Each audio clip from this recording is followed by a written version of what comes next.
अस्सलाम वालेकुम। मेरी यूट्यूब फैमिली खुश रहें अपने लिए और अपनों के लिए।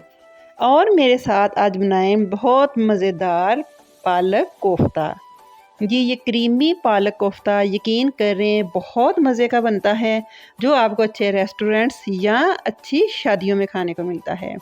ये मेरे पास कुछ लेफ़्ट ओवर बॉयल पालक थी और थे कुछ कोफ्ते।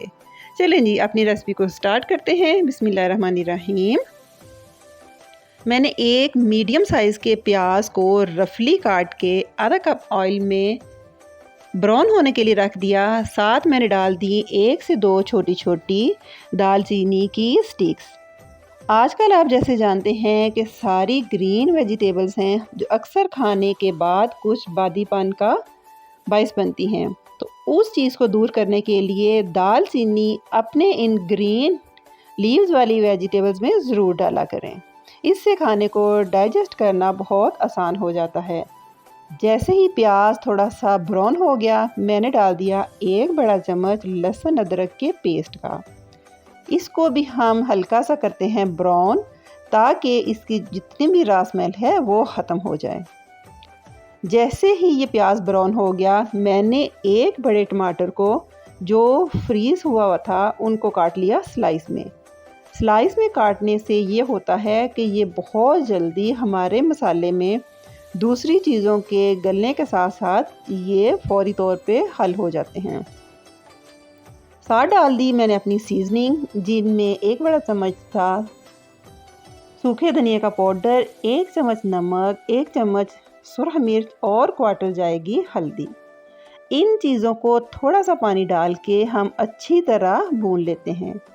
आपको पता है कि पाकिस्तानी खानों की पहचान ही ये है कि मसाला अच्छा भुना हुआ हो। अच्छी तरह अपने मसाले को भूनने के बाद मैंने डाल दिया 1 से 2 चम्मच पानी और डाल दिए अपने कोफ्ते। इनको मैंने थोड़ा सा डीफ्रॉस्ट कर लिया था। अब तेज़ आंच पे मैं इनको 1-2 दफ़ा हिलाऊंगी, ताकि जितने हमारे मसाले हैं वो सारे हमारे कोफ्तों में लॉक हो जाएं। यही स्टेप है नरम और अच्छे कोफ्ते बनाने के लिए। अगर हम स्टार्ट में तेज़ आग पे कोफ्तों के ऊपर से लॉक कर लेंगे, फिर पूरी कुकिंग के दौरान हमें इन्हें हैंडल करना बहुत आसान हो जाएगा। मेरी कुकिंग में आपको हमेशा कुछ बड़े नायाब टिप, ट्रिक्स एंड हैक्स मिलते रहते हैं। जैसे ही कोफ्ते हमारे अच्छी तरह भुन गए, हमने डाल दी अपनी बॉयल पालक। ये तकरीबन 1 कट्ठी के करीब होगी। इसको भी हमने थोड़ा सा भूनने के बाद लगा दिया अपना ढक्कन और आंच को कर दिया हमने स्लो, ताकि पालक के पानी में ही कोफ्ते भी गलते जाएं, नरम हो जाएं और फूल जाएं, और साथ हमारी पालक भी अच्छी तरह कुक हो जाए। तकरीबन इस प्रोसेस में 5 से 7 मिनट लगे। ये देखिए माशाल्लाह से ऑयल ऊपर हो गया है, जो कि हमारी कुकिंग के मुकम्मल होने की मेन निशानी है। जैसे ही ये सारी चीज़ें कुक हो गई, अब मैं डालती हूँ अपना एक सीक्रेट इंग्रेडिएंट, जो इस पालक को बहुत क्रीमी, सॉफ्ट और शाइनी बनाएगा। जी, इस स्टेज पे हम डालेंगे तकरीबन आधा कप दूध का। ये फुल फैट मिल्क है। इसका मैंने तकरीबन आधा कप दूध डाल दिया और तेज़ आंच पे फिर हम अपनी कुकिंग की करेंगे भुनाई।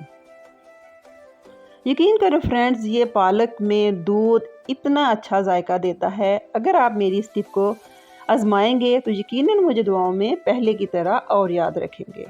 जी, ये माशाल्लाह हमारा पालक कोफ्ता क्रीमी करी तैयार है। साथ हम इसके काटेंगे बहुत मज़ेदार सी मूलियाँ, जो कि सर्दियों के सलाद की तो जान है। उम्मीद है फ्रेंड्स आपको मेरी क्विक, यमी और लेफ़्ट ओवर जो हमारे फ्रीज़र में चीज़ें होती हैं, उनसे आज की मेरी ये लंच रेसिपी पसंद आएगी। पसंद आई हो तो लाइक कीजिए।